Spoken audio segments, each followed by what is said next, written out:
Por que você não viu Jesus voltar?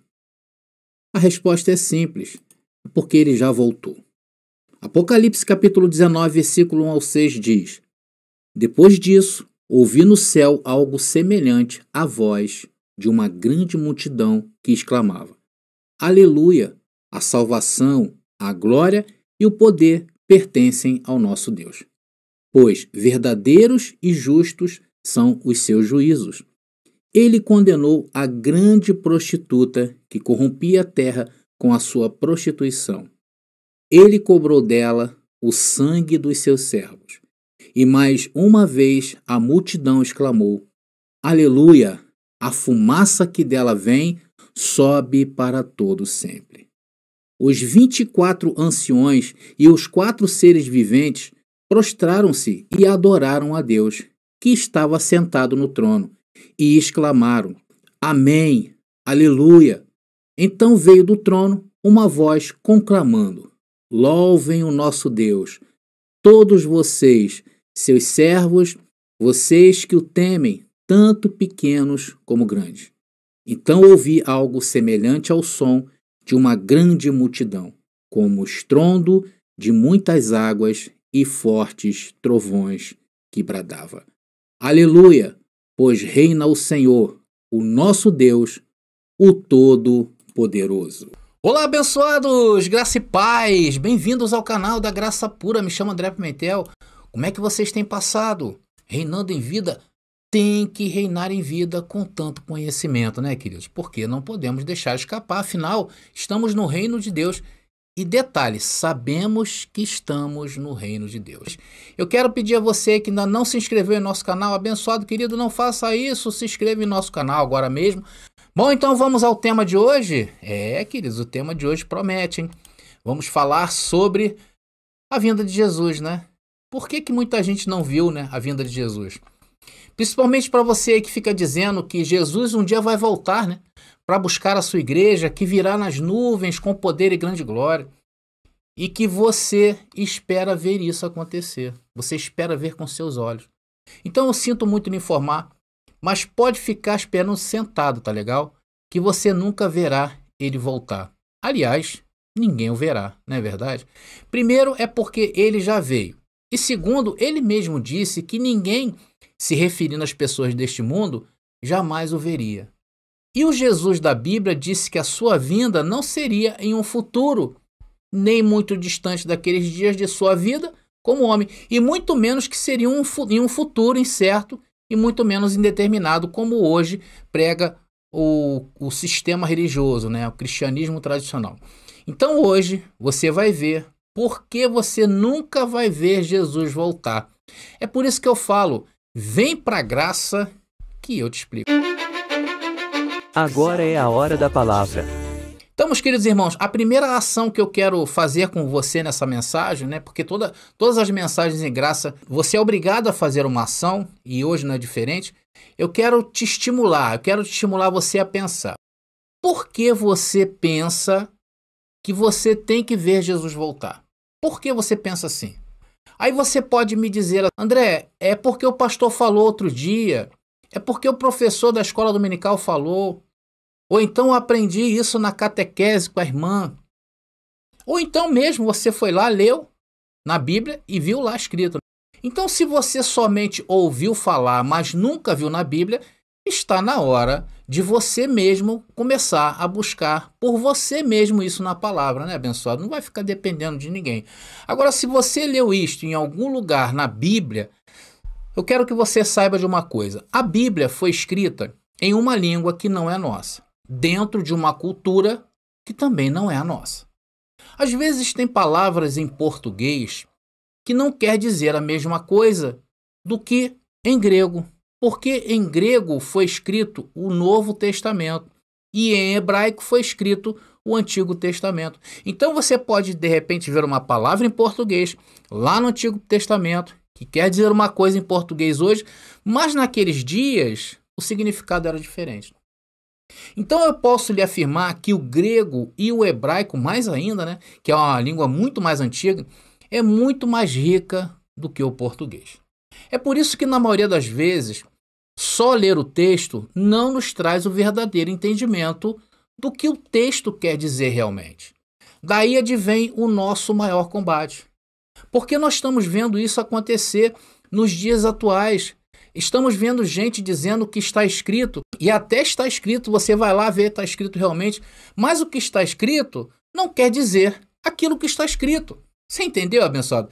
Deixa então eu lhe explicar melhor, olha só. Pelo fato da Bíblia ter sido escrita em outro tempo, em um outro idioma, às vezes o texto que estamos lendo diz uma coisa, mas o seu real entendimento é outro. Por isso que nem tudo que reluz é ouro. Vamos à prática? Vamos lá, vamos pegar um texto agora nesse momento. Eu vou tentar te passar como pensamos Bíblia, tá legal? O contexto aqui desse texto que eu vou ler, que é lá em João, mostra algumas pessoas, mais precisamente alguns gregos, querendo ver Jesus.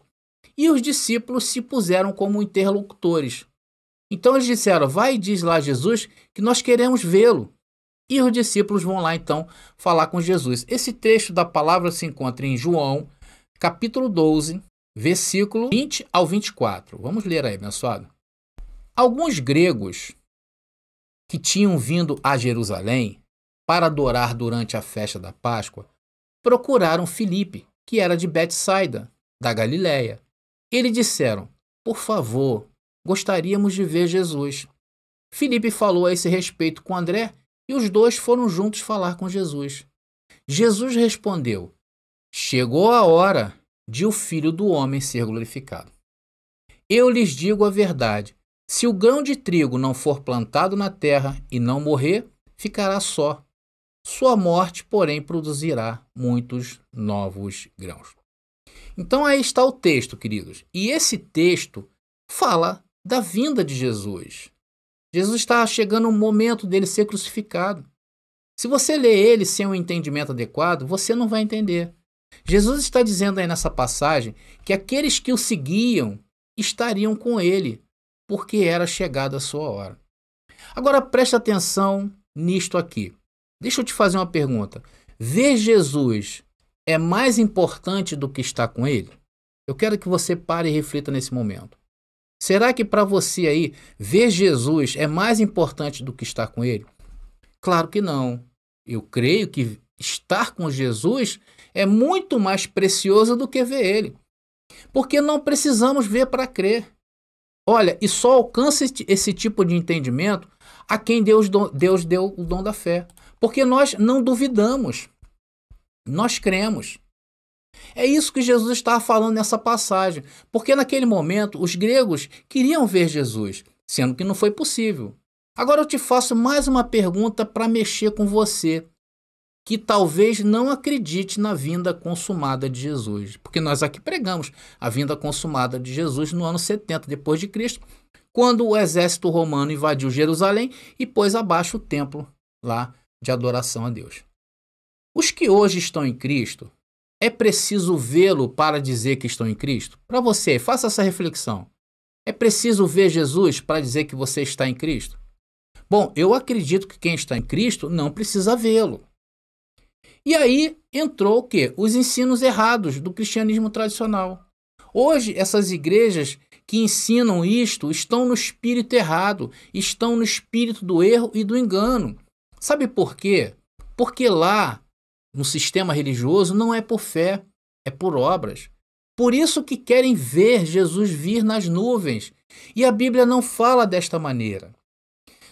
Abençoados, quando se trata de vir nas nuvens, isso é uma linguagem simbólica dos judeus, que usou isso várias vezes no Antigo Testamento.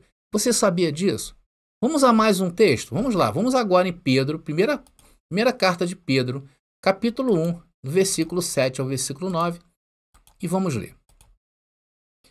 Elas mostrarão que sua fé é autêntica. Como o fogo prova e purifica o ouro, assim sua fé está sendo experimentada. E ela é muito mais preciosa que o simples ouro. Olha só, a fé ela é muito mais preciosa. E aí Pedro usa essa narrativa, olha, que o simples ouro, né? Isso resultará em louvor, glória e honra no dia em que Jesus Cristo for revelado. embora nunca o tenham visto, porque quando Pedro escreveu isso, ele escreveu a um grupo de pessoas que não tinham visto Jesus, ele diz ali, mesmo que vocês não tenham visto, vocês o amam. E ainda que não o vejam agora, creem nele e se regozijam com alegria inexprimível e gloriosa, pois estão alcançando o alvo da sua fé, a sua salvação. Vamos continuar lendo agora no versículo 13, que é o final aí para dar o entendimento. E diz ali, olha, por isso, preparando o seu entendimento, sejam sóbrios e esperem inteiramente na graça que lhes está sendo trazida na revelação de Jesus Cristo. Meus queridos, veja como esse texto, ou esses textos, nos colocam em uma consciência com qualidade. Porque eles nos falam que não precisamos ver Cristo para o amá-lo, por exemplo. Por quê? Porque simplesmente cremos nele e ponto final. E isso é alcançar o alvo da nossa fé. A nossa salvação não está no que se vê e não no que não se vê. Porque se formos viver pelo que se vê, vamos viver por obras.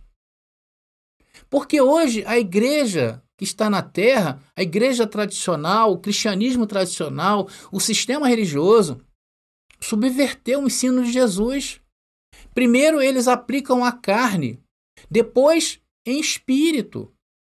Ou seja, eles querem fazer com que a carne envie a santidade, por exemplo, de ficar um tempo sem comer, para o espírito abençoado. E em graça é por fé. É o nosso espírito primeiro que comanda e depois a carne. Nós alimentamos o nosso espírito em quê? Em jejuns, em abstinências? Não, nós alimentamos de conhecimento, de entendimento, de revelação.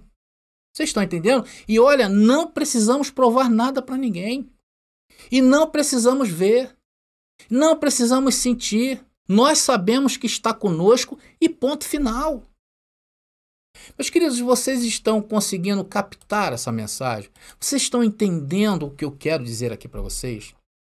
É por isso que os textos que falam sobre a vinda de Jesus, ao invés de nos deixar afoitos, têm que nos deixar calmos. É assim que nós nos sentimos hoje em graça, sim ou não? E no verso 13, tá aí, ó. Olha o que Pedro está dizendo. Para quê? Para andar por aí fazendo previsões mirabolosas sobre a vinda de Jesus, fora do contexto?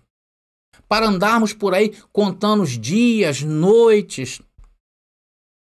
Para andarmos por aí caçando no futuro um acontecimento atual? Claro que não. Pedro disse, sejam sóbrios e espere inteiramente na graça que está sendo trazida na revelação de Jesus. Então o ministério, o reino de Cristo não se vê, ele se faz presente na terra. Vocês estão entendendo, abençoado? Quem quer ver o reino de Cristo está entrando em contradição bíblica. Vou repetir. Quem hoje está querendo ver o reino de Deus, entra em contradição bíblica. Pegou o corte aí, abençoado? Então, a justiça é para os que creem, não é para os que querem ver. A promessa já chegou até nós, a salvação já chegou até nós, e hoje desfrutamos dessa promessa cumprida que ele veio. E um detalhe muito precioso, não vimos nada, mas cremos. Enquanto que o ensino errado do sistema religioso te tornou um tremendo Tomé do século XXI. E por outro lado, esse espírito que tomou conta dos irmãos do sistema religioso, que querem ver, como podem querer ver? E salvação não se vê, se sente. Isso é um sentimento, abençoado, espiritual. Isso é para quem tem convicção. Quem quer ver não tem convicção. E isso prova que não estão salvos quem quer ver, porque a salvação se consumou na vinda do Senhor. É por isso que quando pregamos a escatologia consumada, a vinda de Jesus consumada lá no ano 70, você vem e questiona, mas André, se Jesus veio, eu não vi, não tem nenhum livro histórico falando de alguém que tenha visto Jesus, por que querem ver? Porque isso que se levanta em você, meu irmão, são os ensinos errados. Pegaram a Bíblia, torceram ela e quiseram entender as profecias da vinda de Jesus olhando para o futuro. Olha só. Nós não podemos entender a vinda de Jesus olhando para o futuro, porque a Bíblia não está sendo escrita nesses dias, meu querido. A Bíblia já foi escrita, ela está na terra assim, desse jeito, há 2000 anos. A Bíblia está escrita. Então eu não posso pegar a Bíblia e olhar para frente. Eu tenho que olhar para trás. Eu tenho que voltar no passado para entender o que a Bíblia aponta para o futuro dela. Eu não posso inventar que a Bíblia, o futuro da Bíblia se estendeu aos dias de hoje. Amados, tem muitos teólogos que têm medo de dizer isto, de dizer a verdade. Talvez na cabeça deles, ter a Bíblia como um livro consumado vai fazer as pessoas perderem o interesse nela. Eu digo que não. Hoje as pessoas estão perdendo interesse nela, independente disso. Sabe por quê? Porque elas estão olhando para os líderes desses lugares e estão de condenar. Veja como estão os pastores, vejam como estão os padres. Eles lá acreditam no fim do mundo.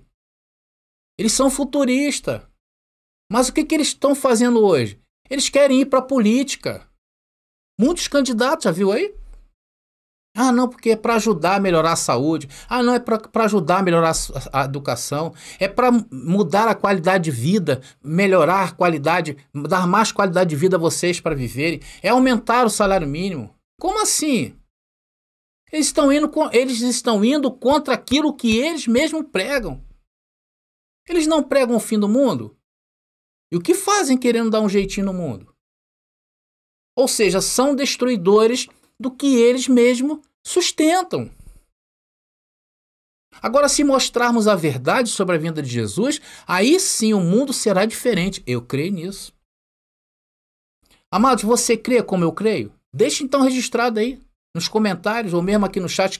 Então, teólogos, já está na hora de começar a falar a verdade para o povo. Jesus já voltou e não precisamos ver, cremos.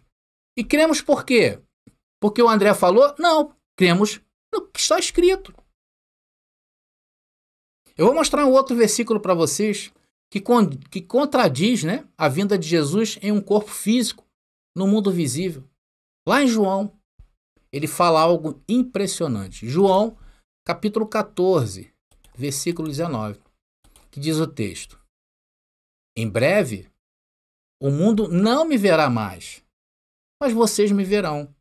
Porque eu vivo, vocês também viverão. Olha o que Jesus está falando.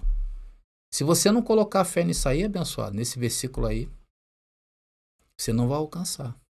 Porque você vai esperar Jesus vir.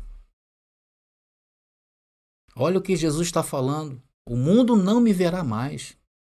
E Jesus está se referindo aí ao mundo cosmo, tá? Essa palavra em grego aí quer dizer cosmo. Ou seja, o mundo globalmente falando, independentemente de tempo. Ele diz ali, ó, vocês não me verão mais. O mundo. Então, aquele povo de lá e aquele povo de hoje não verá mais Jesus. E essa passagem serve para os dias de hoje. Porque essa palavra, no caso aí, é cosmos. Essa palavra é para um futuro sem fim.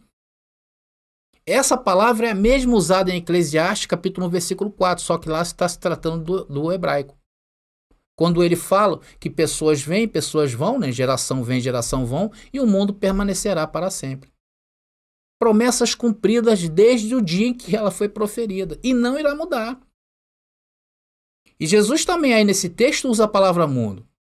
Agora, se ali estivesse escrita a palavra aion, que se refere ao mundo daqueles dias, daquele momento, e naquele momento era o mundo romano, aí sim, poderíamos dizer que aquele mundo não viria Jesus, mas o mundo de hoje sim. E é justamente aqui que o sistema religioso diz, né? Eles falam assim, isso aí é porque Jesus disse aos seus discípulos que eles não viriam mais, porque era para aqueles dias. Mas olha, André, a promessa ainda está de pé, Jesus ainda vai voltar, porque Jesus falou isso aí. Porque eles não sabem interpretação, abençoado. Essa palavra do texto aí não é aion.